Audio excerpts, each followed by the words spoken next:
దేహములు క్రీస్తునకు అవయవములై ఉన్నవని మీరు ఎరుగరా? చూడండి ఏమంటున్నారో, మన దేహములు క్రీస్తునకు అవయవాలుగా ఉన్నాయని మీరు ఎరుగరా?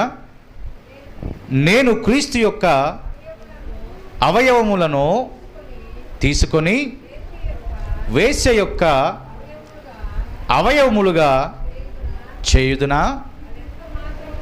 అది ఏమాత్రము కూడా తగదు అని భక్తుడైన పౌలు గారు స్పష్టంగా తెలియపరుస్తూ ఉన్నారు పుల్లరా. కాబట్టి మనం జ్ఞాపకం చేసుకోవాల్సినటువంటి చాలా ప్రాముఖ్యమైనటువంటి మాట, మన శరీరము ధరించుకొని ఉన్నటువంటి ప్రతి అవయవము కూడా ఎవరికి అవయవముగా ఉన్నాయంటే క్రీస్తునకు. మన శరీరం అంతయు కూడా క్రీస్తునకు చెందినది. మన అవయవములు మొత్తము కూడా క్రీస్తునకు చెందినవి అని మనము ఎరిగిన వారము కావున మన యొక్క అవయవములు తీసుకొని వేశ్య యొక్క అవయవములుగా మనము చేస్తామా అని ప్రశ్నను భక్తుడు అడుగుతూ ఉన్నాడు. క్రీస్తునకు చెందవలసినటువంటి ఈ శరీరము, క్రీస్తునకు చెందవలసినటువంటి ఈ అవయవములు మొత్తము కూడా వేశ్య యొక్క అవయవములుగా మనము చేస్తామా అని ప్రశ్న అడిగితే భక్తుడే సమాధానం చెప్తూ ఏమంటున్నాడు అక్కడ, అదంత మాత్రమునో తగదు, అది ఏమాత్రము కూడా తగదు పురులారా.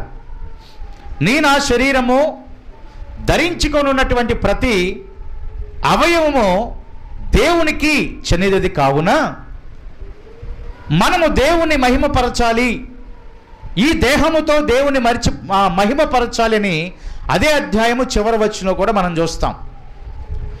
ఈ దేహమును ధరించుకున్నటువంటి ప్రతి శరీర అవయవముతో నీవు నేను దేవుణ్ణి మహిమపరచాలి అని మనం చూస్తూ ఉన్నాం.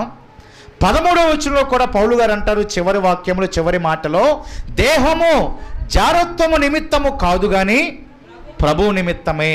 ఆమేన్. ఈ దేహము ఎవరి నిమిత్తము అని లేఖనం మాట్లాడుతూ ఉందంటే ప్రభు నిమిత్తమై. ఆమేన్. అంటే ఈ శరీరము ఎవరి కోసం అంటే పుల్లరా?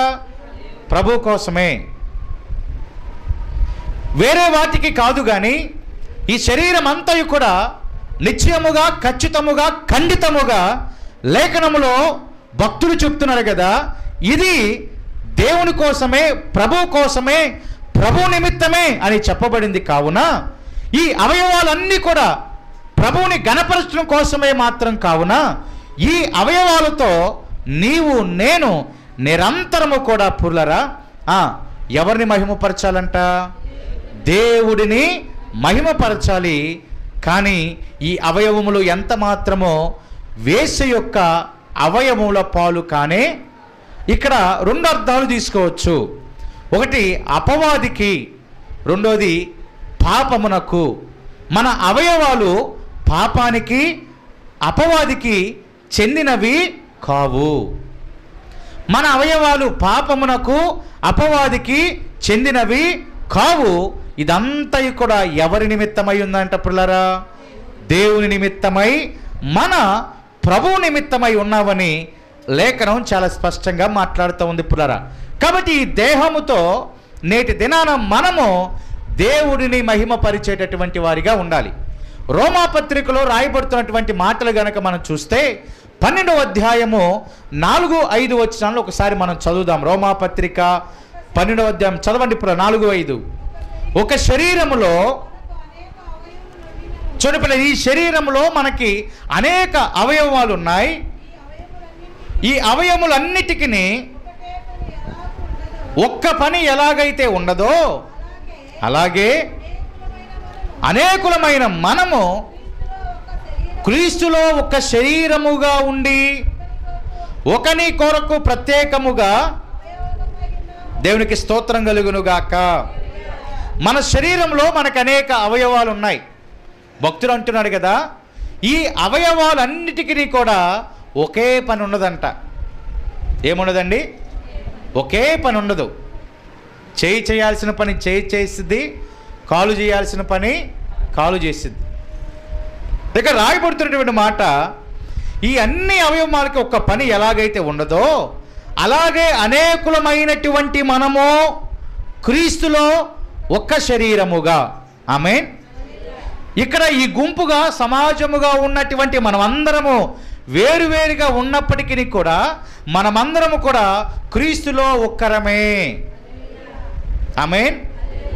మనమంతా కూడా క్రీస్తులో ఒక్కరమే అని గమనించాలి, ఒక్కరమే అని గుర్తించాలి. రకరకాలుగా మనం ఉన్నాం, వివిధ రూపాల్లో మనం ఉన్నాం, శరీర అవయవ భాగములు కలిగి మనం ఉన్నాం. అయినను ప్రభువుని సొంత రక్షకుడిగా అంగీకరించినటువంటి మనం అందరం కూడా లేఖనము చెప్తున్నటువంటి రీతిలో ప్రియులారా, యేసు క్రీస్తులో మనం అందరం కూడా ఒక్క శరీరమే. అనగా ఇప్పుడు మనం ఎవరిని ధరించామంటే క్రీస్తుని ధరించి ఉన్నాం. ఎవరిని ధరించామంట? ఇప్పుడు మనం ఎవరిని ధరించాం? పేరుకు మన పేరే ఫలానా చంటినే, కానీ ధరించింది ఎవరిని? క్రీస్తుని. ఆమేన్. పేరుకు మీ పేర్లు కలిగి ఉండొచ్చుగాక, మనము యేసయ్యని రక్షకుడిగా అంగీకరించిన తదుపరి ఎవరిని ధరించాము? క్రీస్తుని ధరించాం. ఇప్పుడు క్రీస్తుని ధరించినటువంటి మనము ఆ క్రీస్తు యొక్క గుణగణ లక్షణాలు మొత్తము కూడా మనము కూడా పాటించాలా? లేకపోతే మన పేరుతో కలిగి ఉన్నటువంటి మనము మునుపటి దినాల్లో ఎలా జీవించామో అదే జీవితాలతో మనం ఉండాలా? అంటే రక్షణ పొందక ముందు ఉన్నటువంటి జీవితాలతో మనం ఉండాలా? లేకపోతే క్రీస్తుని ధరించినటువంటి మనము క్రీస్తు ప్రకారమై నడవాలా? నడవాలి కదా పుల్లారా. ఇప్పుడు పాయింట్కి వచ్చేసాం కదా. ఇప్పుడు మనమందరం ఏం చేసాం? క్రీస్తుని ధరించాం. ఇప్పుడు క్రీస్తుని ధరించిన మనము ఆ క్రీస్తు వారు, యేసుక్రీస్తు ప్రభువారు ఎలాగైతే నడిచారో, ఎలాగైతే జీవించారో మరి ఆ రీతిగా నడవాలి కదా. మరి మనం నడుస్తున్నామా? లేఖనం ఏం మాట్లాడుతోంది పౌలు గారు? మీ శరీర అవయవులను వేశ్యపాలు చేస్తారా అని ఆయన ప్రశ్న సంధించాడు కదా. మరి క్రీస్తుని ధరించిన మనము ఆయన ప్రకారమై నడవాలి, ఆయన ప్రకారమై జీవించాలి, ఆయన అడుగుజాల్లో నడవాలి. కానీ ఇంకనూ ధరించుకున్నామని చెప్పుకుంటున్నటువంటి మనము మన శరీర అవయవములను అపవాదికిని, పాపమునకు ఇంకనూ అప్పగించేటటువంటి వారుగా గనక ఉంటే, ఇంకనూ అప్పగించేటటువంటి వారుగా గనక ఉంటే మన ద్వారా ఎప్పటికీ ఆయన మహిమ పొందలేడు. ఎప్పటికీ గుర్తుపెట్టుకోండి పిల్లరా, ఎప్పటికీ ఎన్నటికీ చనిపోయేంత వరకు కూడా మన ద్వారా, మన దేహము ద్వారా ఆయనకి మహిమ రాదు. క్రీస్తుని ధరించిన మనము దేవుణ్ణి మహిమపరచాలి. రెండోది ఇక్కడ రాయబడుతున్నటువంటి మాట ఏంటంటే, ఒకరికొకరము ప్రత్యేకంగా అవయవములై ఉన్నాం. అనగా మనము దేవుని మహిమపరచుట మాత్రమే కాదు కానీ అనేక మందిని మన దేహము ద్వారా, శరీర అవయవముల ద్వారా వారిని కూడా దేవుని వైపునకు మళ్లించేటట్లుగా మనం చేయాలి. దేవునికి స్తోత్రం కలుగునుగాక. అంటే మనము ఒకరికొకరికి సహాయపడుతూ ఆధ్యాత్మిక క్రమములో, ఆధ్యాత్మిక జీవితంలో ముందుకు మనము నడవాలి. ఇప్పుడు పాయింట్కి వచ్చేసాం కదా పుల్లారా. క్రీస్తును మనం ధరించాం, క్రీస్తును మనం ధరించుకున్నాం. కాబట్టి ఇక మన శరీర అవయవుల భాగములు అపవాదికి ఇవ్వకూడదు. పాపము అనగా వేశ్యకు చెందినటువంటివి కాదు, పాపమునకు చెందినటువంటివి కాదు. అది చెవైన, ముక్కైన, నోరైన, కళ్ళైన, చేతులైన, కాళ్ళైన, శరీర అవయవ భాగములు ఏమైనా సమస్తము అవి ఇక మీదట ఎవరికి చెందినవంటే క్రీస్తునకు చెందినవి. ఆమేన్. ఇప్పుడు మనమందరము ఎవరి వారమంటే క్రీస్తునకు చెందిన వారము. దేవునికి మహిమ కలుగునుగాక. కాబట్టి మన అవయములతో, మన దేహముతో మనము దేవుని మహిమపరిచేటటువంటి వారిగా ఉండాలి. మత్తయి సువార్తలు అంటారు కదా, 6వ అధ్యాయము పుల్లరా 22వ వచనాన్ని కనుక ఒకసారి మనం చూడగలిగినట్లయితే అక్కడ రాయబడుతున్న మాట, యేసుక్రీస్తు ప్రభువారు చెప్తున్న మాట, 6వ అధ్యాయం 22వ వచనం, దేహమునకు దీపము కన్నే గనుక. ఏమంటున్నాడు పిల్లరా? దేహమునకు దీపం ఏంటంట? కన్నే గనుక మీ కన్ను తేటగా ఉండిన ఎడల దేహమంతయు వెలుగుమయమై. చూడండి, ఇప్పుడు దేహమునకు దీపం ఏంటి? కన్ను. అంటే మన కంటి ద్వారానే సమస్తము మాలిన్యము మొత్తము కూడా మన దేహంలోనికి, శరీరంలోనికి వస్తుంది. కావున లేఖనం చాలా స్పష్టంగా మాట్లాడుతుంది. యేసుక్రీస్తు ప్రభువారు అంటున్నారు, ఈ దేహము మొత్తానికి దీపం ఏంటంటే కన్ను గనుక. ఏమంటున్నారు అక్కడ? నీ కన్ను తేటగా ఉండిన ఎడల దేహమంతయు ఎలాగుంటుందంట పుల్లరా?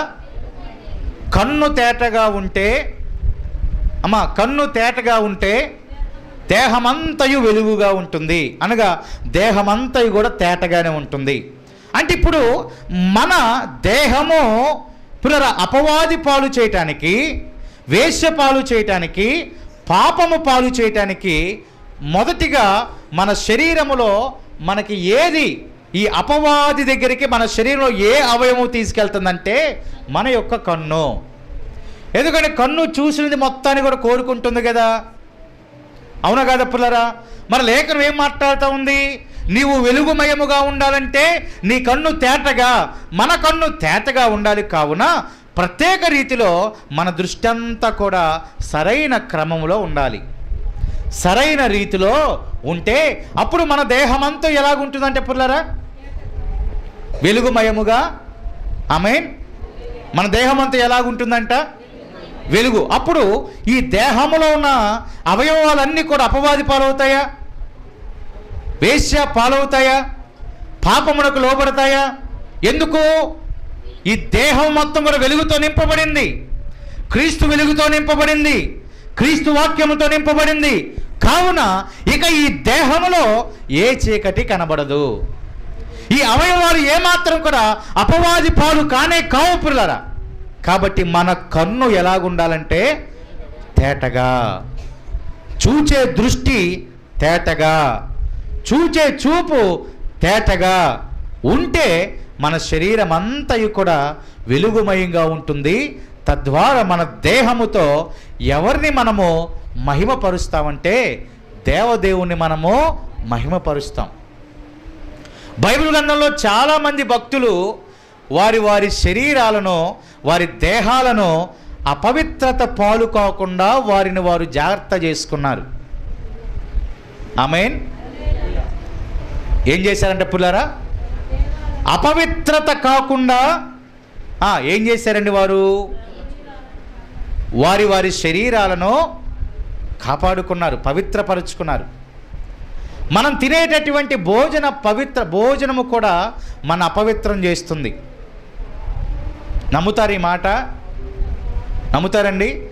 మనం తినే భోజన పదార్థములు కూడా మనం ఏం చేస్తాయంట? అపవిత్రం చేస్తాయి. చూద్దాం ఆ మాటలు, కొన్ని మాటలు గనక మనం చూడగలిగినట్లయితే పుల్లారా, ఒకసారి దానియేలు గ్రంథానికి ఒకసారి వచ్చేద్దాం. దానియేలు గ్రంథములో ఉన్నటువంటి కొన్ని మాటలు గనక మనము చూడగలిగినట్లయితే పుల్లారా, నెబుకద్నెజరు రాజుగారు యెరూషలేముకి దాడి చేయటానికి, ముట్టడి చేయటానికి వచ్చినప్పుడు ఆ యెరూషలేములో ఉన్నటువంటి వారందరినీ కూడా తీసుకొని వెళ్ళిపోయినటువంటి తదుపరి ఆయన చెప్తున్నటువంటి మాట దానియేలు గ్రంథములో 1వ అధ్యాయములో 3వ వచనం నుంచి మనం చూడొచ్చు పుల్లారా. రాజు అష్పెనజు తన నపుంసకుల అధిపతిని పిలిపించి అతనికి కొన్ని మాటలు చెప్పాడంట పుల్లారా. చదవండమ్మా. ఇశ్రాయేలుల రాజవంశములో ముఖ్యులై లోపములేని సౌందర్యమును సకల విద్యా ప్రవీణతయు జ్ఞానమును కలిగి తత్వజ్ఞానము తెలుసుకొనిన వారై రాజనగరునందు నిలువదగిన కొందరు బాలులను రప్పించి వారి విద్యను భాషను వారికి నేర్పి, మరియు రాజు తాను భుజించు ఆహారములో నుండి పానము చేయు ద్రాక్షారసములో నుండి అనుదిన భాగము వారికి నియమించి 3 సంవత్సరములు వారిని పోషించి తన ఎదుట నిలువబెట్టినట్లు. చూడండి పిల్లరా, ఇశ్రాయేలు ఆ ముట్టడి వేసి తీసుకొచ్చారు కదా వారి రాజ్యానికి. అప్పుడు అష్పెనజు అను నపుంసకుల అధిపతిని పిలిపించి రాజుగారు ఏమని చెప్పారంటే, ఇదిగో ఎవరైతే ఇశ్రాయేలీయుల రాజవంశములో ముఖ్యులై ఉంటారో, ఎవరైతే లోపము లేని వారు ఉంటారో, ఎవరైతే సౌందర్యము కలిగిన వారుగా ఉంటారో, సకల విద్య ప్రవీణత జ్ఞానము కలిగి తత్వజ్ఞానము తెలిసిన వారై రాజనగరునందు నిలువదగిన కొందరి బాలులను రప్పించి వారికి మన భాష నేర్పించు అన్నాడు. మొదటిగా మన విద్యను మన భాషను నేర్పించు, మొదటిది అది. రెండోది ఏమన్నాడు, రాజు తాను భుజించు ఆహారములో నుంచి పానము చేయు ద్రాక్షారసములో నుంచి అనుదిన ఆహారము వారికి భాగముగా ఇవ్వు అన్నాడు. రెండోది ఏమన్నాడు, నేను ఏదైతే ఆహారాన్ని తింటానో, ఏదైతే తాగుతానో అదంతా కూడా వారికి నీవు ఇవ్వు అన్నాడు. మూడోదిగా ఏమన్నాడంటే పుల్లరా, 3 సంవత్సరములని నువ్వు అలాగా వారిని పోషించి వాళ్ళని పరీక్షించిన పిమ్మట 3 సంవత్సరాల తర్వాత నా యొద్దకు తీసుకురా అన్నాడు. ఎన్ని చెప్పాడు? 3 మాటలు చెప్పాడు. మొదటిగా ఏమన్నాడు, భాష, మన విద్య నేర్పించు, భాష నేర్పించు అన్నాడు. రెండోది ఏమన్నాడు పుల్లరా, నేను ఏదైతే ఆహారాన్ని తింటానో, ఏదైతే పానీయాన్ని తాగుతానో అదే వారికి ఇవ్వు అన్నాడు. ఎన్ని సంవత్సరాలు పరీక్షించమన్నాడు? అలాగా 3 సంవత్సరాలు పరీక్షించమన్నాడు. 3 సంవత్సరాలు. రాజు తినే ఆహారం అంటే మామూలుగా ఉండిద్దండి? ఒకసారి ఆలోచించండి. రాజు తినే ఆహారం ఎలా ఉండిద్ది? అన్నీ ఉంటాయి ఆయన దగ్గర. ఆయనకి ఏది నచ్చితే అది తింటాడు. అన్ని ఐటమ్స్ ఉంటాయి, నచ్చింది తింటాడు. ఇక తినగలిగేటటువంటి వారు ఉంటే పండగే కదండి. అది కూడా ఎన్ని సంవత్సరాలంట? 3 సంవత్సరాలు. బక్కగా ఉన్న వాళ్ళు కాస్త లావుగా కూడా అయిపోతారు. ఎందుకంటే అన్ని ఐటమ్స్ ఉంటాయిగా, ఉంటాయి ఉండవండి. ఇక రకరకాల పానీయం ఏమండి, శీతాకాలంలో కూడా థమ్సప్ తాగొచ్చు. ఏమన్నా ఆర్డర్ వేస్తే ఏమొచ్చింది? అంతే కదా మరి, వచ్చేది పానీయం వచ్చేసింది. అలా 3 సంవత్సరాల పాటు పరీక్షించమన్నారు. సరే, ఆ ఆజ్ఞ వచ్చిన తర్వాత యూదులలో నుంచి ఆయన ఎవరిని పిలిచారంటే 4 పిలిచాడు పుల్లారా. ఎవరినంట? చూడండి ఎవరెవరున్నారో 4. 6వ వచనంలో యూదులలో నుండి దానియేలు, హనన్య, మిషాయేలు, అజర్యా అను వారుండిరి. అంటే వాళ్ళకి పెట్టిన పేరు బెల్తాషజరు, షడ్రకు, మేషాకు, అబేద్నెగో. ఈ 4 ఉన్నారు పుల్లారా. పిలిచిన వారిలో ఎవరున్నారంట? ఈ 4 కూడా ఉన్నారు. ఇప్పుడు వీళ్ళు 4 యొక్క పని ఏంటంటే రాజుగారు చెప్పిన దాని ప్రకారంగా వాళ్ళ భాషను వాళ్ళ విద్యను నేర్చుకోవాలి. రెండోది, రాజు తినే ఆహారము పానీయము వారు స్వీకరించాలి. 3 సంవత్సరాల పాటు అదే క్రమంలో వారు నడవాలి అనే ఆజ్ఞ వచ్చింది. ఈ సెలెక్ట్ చేసిన లిస్టులో వారు కూడా ఉన్నారు. ఈ 4 కూడా ఉన్నారు. ఇప్పుడు 8వ వచనం చదవండి పుల్లారా. రాజు భుజించు భోజనమును పానమును చేయు ద్రాక్షారసమును పుచ్చుకొని, చూడండి, తన్ను అపవిత్ర పరుచుకొనకూడదని. చూడండి ఆ మాటలకి, తన్ను అపవిత్ర పరుచుకొనకూడదని. దేవునికి మహిమ కలుగునుగాక.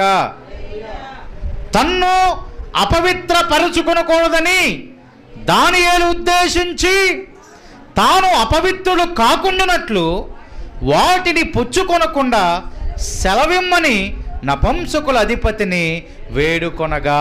దేవునికి మహిమ కలుగునుగాక. గమనించాడు దానియేలు. అవి పుచ్చుకుంటే, అవి స్వీకరిస్తే ఆయన మొదటిగా గమనించినటువంటి ఆధ్యాత్మిక క్రమం ఏంటంటే నేను అపవిత్రుడుగా అయిపోతానన్నాడు. ఏమనుకున్నాడండి? నేను అపవిత్రుడుగా అయిపోతాను. ఎందుకు అనుకున్నారంటే, నాటి దినాల్లో ఉన్నటువంటి క్రమం ఏంటంటే, రాజులు, అన్య రాజులు భోజనము పానీయము చేసినప్పుడు ప్రతిరోజంట వారి వారి దేవతల దగ్గర, దేవుళ్ళ దగ్గర పెట్టిన ఆహారమును పానీయమును వారు భుజిస్తారంట. ఏం చేస్తారండి? వారి యొక్క దేవతల, దేవుళ్ళ దగ్గర పెట్టినటువంటి ఆహారమును పానీయమును వారు భుజిస్తారు. అవునా కదా? లేఖనం ఏం చెప్తా ఉంది? విగ్రహార్పితము తినమంటుందా, తినొద్దంటుందా? తినకూడదు. ఆమేన్. ఇప్పుడు అది ఎవరు గమనించారు? ఇక్కడ దానియేలు గమనించారు. మనం మూలవాక్యంలో ఏం చూసామంటే, మన దేహముతో దేవుని మహిమపరచాలి. మన దేహము అపవాది పాలు కాకూడదు, మన దేహము పాపము పాలు కాకూడదు, వేశ్య పాలు కాకూడదు, అపవిత్రముగా ఏమాత్రము మన దేహము కాకూడదని లేఖనం మాట్లాడుతున్నటువంటి రీతిలో అది గమనించిన, గ్రహించిన దానియేలు ఏమనుకున్నాడంటే, ఆ భోజనమును తిని ఆ పానీయమును తాగి నన్ను నేను అపవిత్ర పరచుకోను అన్నాడు. ఆమేన్. అపవిత్ర పరచుకొనకూడదని దానియేలు ఉద్దేశించి తాను అపవిత్రుడు కాకున్నట్లు దాన్ని నేను పుచ్చుకొనకుండా నాకు సెలవిస్తావా అని అడిగాడు. ఏమని అడిగాడంట? నపుంసకుల అధిపతి అయినటువంటి అష్పెనజును ఏమడిగాడు? దాన్ని నేను పుచ్చుకొనకుండా నాకు సెలవిస్తావా? దాన్ని పుచ్చుకొనకుండా నాకు సెలవిస్తావా అని అన్నాడు. అప్పుడు ఆ నపుంసకుల అధిపతి, చూడండి పిల్లల 9వ వచనం చూడండి ఒకసారి. దానియేలునకు గనుక నపుంసకుల అధిపతి దానియేలుతో ఏమన్నాడంటే, రాజుకు నా యజమానునికి నేను భయపడుచున్నాను. మీ ఈడు బాలుర ముఖముల కంటే మీ ముఖములు కృషించినట్లు ఆయనకు కనబడనేలా. అదిగో ఏమంటున్నారయ్యా, మీరు అన్న మాట కరెక్టే కాదంటలా, కానీ నన్ను రాజు నియమించాడు, రాజు ఆజ్ఞ ఇచ్చాడు. 3 సంవత్సరాల తర్వాత మీరు గనక ఆయన కనబడి మీ ముఖములు కృంగి కృషించినట్లు కనబడితే మీరు నాకేం తెచ్చిన వారు అవుతారు? ప్రాణాపాయం తెచ్చిన వారు అవుతారు. ఎందుకంటే రాజు ఆజ్ఞను ఎవరైనా పాటించాల్సిందే, రాజు యొక్క ఉత్తర్వులు ఎవరైనా పాటించాల్సిందే. అయ్యా, మీరు నాకు ప్రాణాపాయం తీసుకొస్తారా? మీరు కృంగినట్టు కృషించినట్లు ఆయన కనబడితే నా ప్రాణానికి ముప్పు వస్తుంది, నాకు ప్రాణాపాయం తీసుకొస్తారా అని ఆయన అడిగాడు. పుల్లారా, దానియేలుని అడిగాడు, షడ్రకు, మేషాకు, అబేద్నెగోలను కూడా అడిగినట్లుగా మనం చూస్తూ ఉంటున్నాం. అయితే అప్పుడు దానియేలు ఏమన్నారంటే 12వ వచనంలో, భోజనమునకు శాఖ ధాన్యాదులను పానమునకు నీళ్లును నీ దాసులకు మాకిప్పించి దయచేసి 10 దినముల వరకు మమ్మును. ఆమేన్. ఏమన్నాడు? అయ్యా, అలాగైతే నువ్వేం భయపడవద్దు, 10 దినముల వరకు రాజు భుజించిన భోజనం కాకుండా శాకాహారాన్ని మాకివ్వండి, సాధారణ పానీయము నీళ్లు మాకివ్వండి. అలాగా 10 దినముల పాటు మమ్ములను పరీక్షించు. ఈ 10 దినములలో నీకు తేడా అర్థమైపోయింది. ఈ 10 దినాల్లో రాజు తినే ఆహారాన్ని తిన్నటువంటి వారి యొక్క ముఖములను, ఈ శాకాహారాన్ని తింటున్నటువంటి మా ముఖములను ఏం చేయాలంట? పరీక్షించి పరిశీలించి చూడు అని అన్నాడు. దేవునికి మహిమ కలుగునుగాక. ఆమేన్. హల్లెలూయా, హల్లెలూయా. వర్ణన కందని పరిపూర్ణమైనని మహిమ శరీరమును నా కొరకే త్యాగము చేసి, వర్ణన కందని పరిపూర్ణమైన మహిమ శరీరమును నా కొరకే త్యాగము చేసి కృపా సత్యములతో కాపాడుచున్నావు. దినమెల్ల నీ కీర్తి మహిమలను నేను ప్రకటించేదా. కృపా సత్యములతో అందరూ కలిసి పాడదాం. నేను ప్రకటించేదా రాజాతి రాజా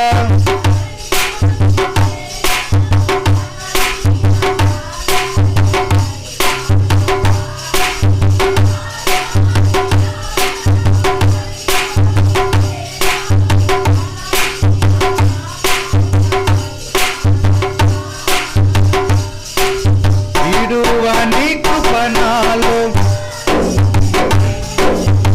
సీయోనులోనున్న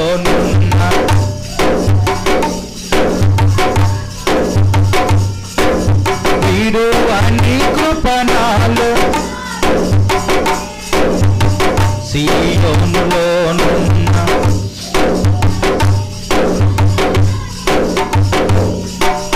రాజాతి రాజా కవికోటి తేజ రమణీయ సామ్రాజ్య పరిపాలక రాజాతి రాజా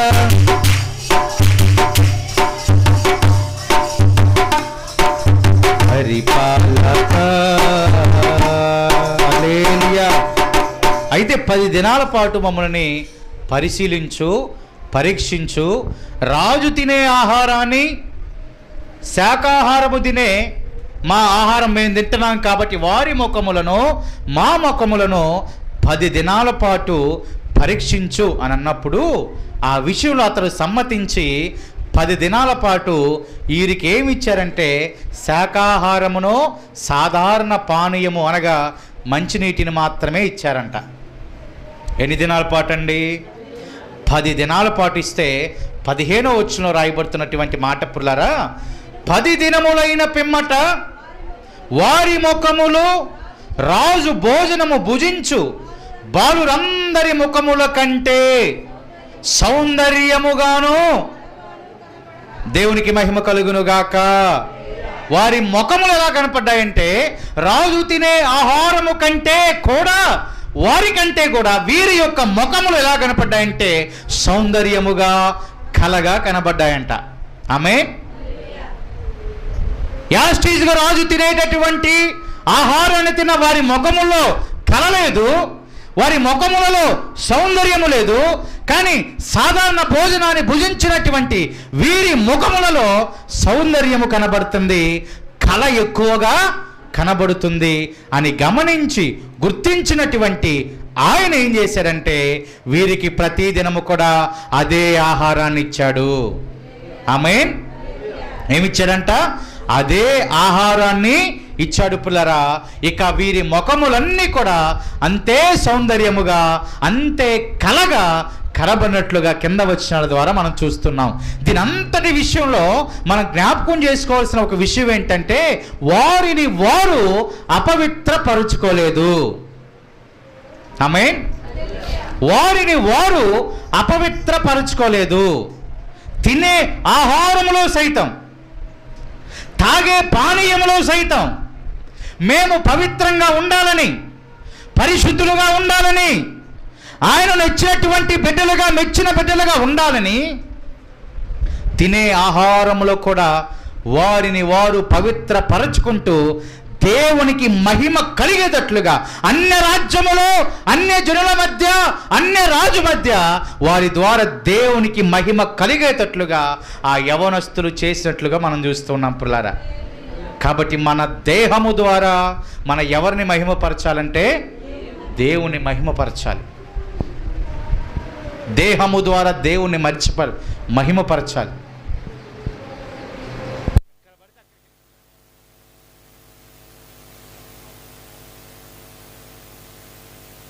కాబట్టి వాటికి మనం దూరంగా ఉండాలి. లేదంటే మనము అపవిత్రులుగా అయిపోతాం. ఏమైపోతాం? మరి ఉదాహరణ మనం చూసాం కదా, రాజు ఆహారము దాన్ని కూడా నిరాకరించారు. ఎందుని బట్టి? మేము అపవిత్రులుగా ఉండకూడదు. ఎలా ఉండాలి? మేము పవిత్రులుగా, తినే ఆహారములో సైతము, తాగే పానీయములో సైతము మేము పవిత్రులుగా ఉండాలి అని వారు నిర్ణయించుకున్నారు, నిశ్చయించుకున్నారు. కావున ప్రత్యేక దృష్టిలో, రాజుగారి దృష్టిలో వారు కనబడ్డారు. అందుకని రాజుగారు వారిని ఏం చేశారంటే పుల్లారా, 20వ వచనాన్ని కనుక చూస్తే, మొదటి అధ్యాయం 20వ వచనం కనుక చూస్తే, రాజు వీరి యొద్ద విచారణ చేయగా జ్ఞాన వివేకముల సంబంధములైన ప్రతి విషయములో వీరు తమ రాజ్యమంతట యందు శకునగాండ్ర కంటెను, గారడీ విద్య గలవారి కంటెను 10 అంతలు శ్రేష్ఠులని తెలియబడెను. ఆమేన్. రాజ్యములో ఉండేటటువంటి గారడీ విద్య చేసే వారందరికంటే ఈ నలుగురు ఎంత శ్రేష్ఠులంట? 10 అంతలు శ్రేష్ఠులంట. ఆమేన్. ఎంత శ్రేష్ఠులండి? 10 అంతలు ఎక్కువ. 10 అంతలు ఎక్కువ. ఆ రాజ్యములో మాయ చేసే మాయగాళ్ళ కంటే కూడా వీరు ఎంత శాతం ఎక్కువ అంట? 10 అంతలు ఎక్కువ. ఎందుకు వచ్చింది ఆ ఘనత? ఎందుకు వచ్చింది ఆ బహుమానం? దేహముతో దేవుణ్ణి మహిమపరిచారు. తినే ఆహారము పానీయములో కూడా వారిని వారు పవిత్రపరుచుకున్నారే కానీ ఎట్టి పరిస్థితిలో వారి శరీరాన్ని, వారి యొక్క అవయవములను ఏమాత్రమో అపవిత్రపరుచుకోలేదు. కాబట్టి వారు రాజు ద్వారా ఎలాగ ఘనత పొందారంటే, రాజ్యంలో ఉండే శకునగాండ్ర కంటే, గారడీ విద్య చేసేవారి కంటే, మాయమాటలు చెప్పేవారందరికంటే 10 అంతల శ్రేష్ఠులు. ఆమేన్. 10 అంతల శ్రేష్ఠులు అంట పుల్లారా.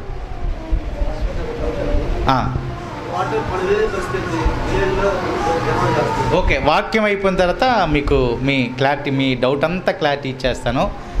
అది కూడా సందర్భం వచ్చింది కాబట్టి ఇది కూడా మీకు ఫుల్ క్లారిటీ ఇచ్చేస్తా. సరే, ఈ 10 అంతల శ్రేష్ఠులు అని రాజుగారు ఏం చేశారంటే, వారిని ఘనపరిచినట్లుగా, వారిని హెచ్చించినట్లుగా, ఘనతకి వారిని అప్పగించినట్లుగా లేఖనాల ద్వారా మనం చూస్తూ ఉన్నాం. ఆమేన్. చూడండి, ఇంతటి ఘనత ఎందుకు వచ్చింది వారికి? ఇంత ఘనత ఎందుకు వచ్చింది వారికి?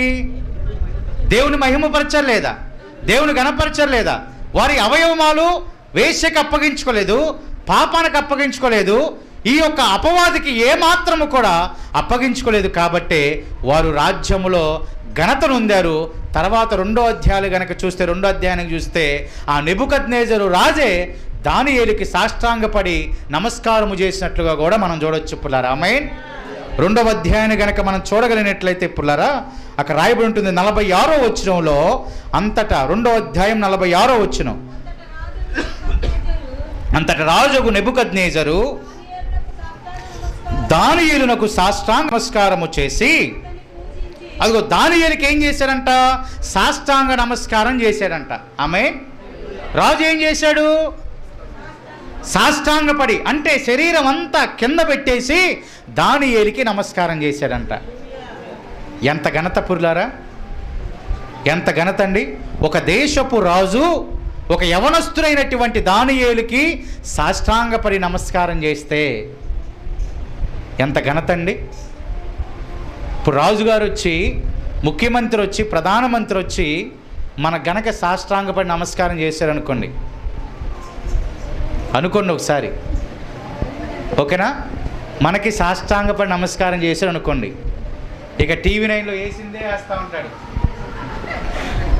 ఇక పేర్లిపాడు ప్రపంచం అంతా తెలిసిపోయింది. బ్రేకింగ్ న్యూస్, గంట ఇక బ్రేకింగ్ న్యూస్ వస్తూ ఉంది.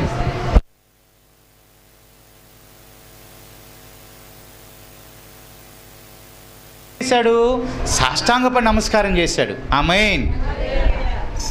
ఎంతటి ఘనత వచ్చిందో చూడండి పుల్లారా. ఎంతటి వైభవముతో దానియేలు ఎదిగాడో, ఫలించాడో ఒకసారి చూడండి. అదంతయు కూడా అతని దేహము ద్వారా దేవుణ్ణి మహిమపరిచారు. కాబట్టి శరీరము ద్వారా, అవయవముల ద్వారా ఏమాత్రము తాను, తన మిత్ర బృందం మొత్తం కూడా అపవిత్రులుగా కాకుండా పవిత్రులుగా ఉండి దేవుణ్ణి మహిమపరిచారు. కాబట్టి ఏమైందంట?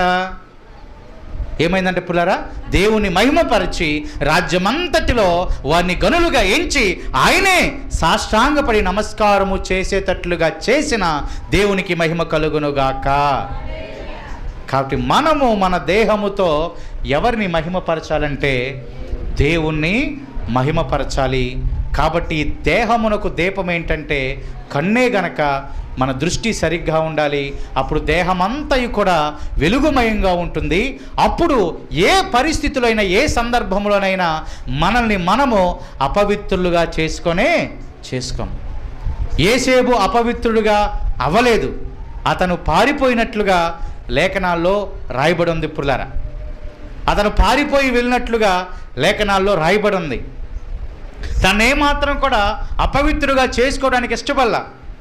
పవిత్రులుగా ఉండాలి, ఆయనకు నగినట్లుగా, నెచ్చినట్లుగా, మెచ్చినట్లుగా ఉండాలి అనుకున్నటువంటి ఆయన పరిగెత్తి పారిపోయినట్లుగా లేఖనాల్లో రాయబడి ఉంది. నేటి దినాన మనము కూడా విశ్వాస క్రమంలో ఎదుగుతున్న మనము కూడా మన దేహముతో మనము దేవుణ్ణి మహిమపరిచేటటువంటి వారిగా గనక ఉంటే, దేవుణ్ణి గణపరిచేటటువంటి వారిగా ఉంటే ఖచ్చితముగా మనల్ని దేవుడు దీవిస్తాడు, ఆశీర్వదిస్తాడు, ఘనతను తీసుకొస్తాడు. అందరికంటే వీరు ఎక్కువ అని అనేక మంది ద్వారా సాక్ష్యాన్ని చెప్పిస్తాడు. ఖచ్చితంగా ఏం చేస్తారంటే పుల్లారా, మనకి రావలసినటువంటి ఘనత ఈ చుట్టూరు మొత్తాన్ని కూడా దేవుడే రప్పిస్తాడు. కాబట్టి మన వల్ల పవిత్రులుగా ఉండాలి, పరిశుద్ధులుగా ఉండాలి. క్రీస్తు శరీరాన్ని ధరించాం కావున, క్రీస్తుని ధరించాం కావున, క్రీస్తు యొక్క ఆలోచనలో, క్రీస్తు యొక్క అడుగుజాడలలో, క్రీస్తు యొక్క పునర ఆలోచన స్వభావములో మనము గనక నడవగలిగినట్లయితే, మనము గనక జీవించగలిగినట్లయితే, మనము గనక కొనసాగలిగినట్లయితే ఎప్పటికీ మనము అపవిత్రులుగా కాము. కాబట్టి భోజన పదార్థ విషయంలోనేమి, ఇతరత్ర విషయాల్లోనేమి పునర ఖచ్చితంగా మనము గనక ఆయనకు తగినట్లుగా లేఖనాలను అనుసరించి మనము గనక జీవించగలిగినట్లయితే మనని మనము పవిత్రులుగా చేసుకుంటాం, పరిశుద్ధులుగా చేసుకుంటాం. మన ద్వారా చివరి వరకు కూడా, మన మరణించేంత చివరి వరకు కూడా మన ద్వారా దేవునికి మహిమ కలుగుతుంది. కావున ఈ ఉదయకాల సమయంలో పురులారా, మన శరీరాల మీదట క్రీస్తునకు చెందినవి అని గమనించుకొని, గుర్తించుకొని ప్రతి శరీర అవయవము ద్వారా మనం ప్రభువుని గణపరిచేవారిగా, మహిమపరిచేవారిగా, మనల్ని మనం పవిత్రులుగా చేసుకునేటటువంటి వారిగా కొనసాగాలని ప్రభు నామం పేరిట ఈ మాటలు ప్రకటిస్తూ ఈ మాటలను దేవదేవుడు దీవించును గాక. చిన్న ప్రార్థన చేసుకుందాం. విత్తబడినటువంటి వాక్యమును బట్టి ప్రార్థన చేద్దాం పుల్లరా. ప్రార్థనలో ముందుకు మనం కొనసాగుదాం. దేవదేవుడు మనందరితో మాట్లాడిన శ్రేష్టమైనటువంటి మాటలు, దేని ద్వారా కూడా మనము పవిత్రులుగా అపవిత్రులుగా అవ్వకూడదని, పవిత్రులుగా మాత్రమే ఉండాలి అని లేఖనము చాలా స్పష్టంగా మాట్లాడుతున్నటువంటి రీతిలో నిశ్చయముగా, ఖచ్చితముగా ఆయన ఇచ్చినటువంటి మాటను అనుసరించి మనం నడుచుట ద్వారా, అనుసరించి మనం ఫాలో అవుట ద్వారా మన శరీరమును, అవయవములన్నిటిని కూడా పవిత్రపరుచుకునేటువంటి రీతిలో మనం కొనసాగునట్లుగా అటు ధైర్యం కోసం, శక్తి కోసం ప్రభుని అడుగుదాం, ప్రార్థన చేద్దాం. అటు కృప మనకు దయచేయమని, అటు ధన్యత మనకు దయచేయమని, అటు కృపకి మనం పాత్రలో ఉన్నట్లుగా మన ముందులాగున ప్రార్థనాపూర్వకంగా ముందుకు కొనసాగుదాం. ప్రార్థనలో ముందుకు కొనసాగుదాం. జీవాధిపతి, సర్వాధికారి, మహోన్నతుడా, పరిశుద్ధుడా, ఘనమైన దేవా, మీ నామానికి వందనాలు, స్తుతులు, స్తోత్రాలు చెల్లిస్తున్నా నా ప్రభువా. నీ కృపను బట్టి మీకు వందనాలు. మాతో మాట్లాడిన ప్రతి శ్రేష్టమైన మాట కొరకై మీకు స్తోత్రాలయ్యా. ఆ రీతిగా మేము నడుచున్నట్లుగా, ఆ రీతిగా మేము కొనసాగునట్లుగా నీ సహాయం మాకు దయచేయండి. ఈ సన్నిధిలో కూడిచేనటువంటి వారందరికీ కూడా అట్టి కృప మీ నామములో అనుగ్రహించమని ప్రార్థన చేస్తున్నా నా ప్రభువా. మమ్మల్ని మేము పవిత్రపరచుకొని జీవించినట్లుగా, నడుచున్నట్లుగా, కొనసాగునట్లుగా నీ కృపా సహాయం అనుగ్రహించి మీరే మహిమ, ఘనత, ప్రభావాలు పొందమని యేసుక్రీస్తు సర్వశక్తి కలిగినటువంటి నామమున ఈ ప్రార్థన అడిగి వేడుకొనుచున్నాము తండ్రి. ఆమేన్. హల్లెలూయా.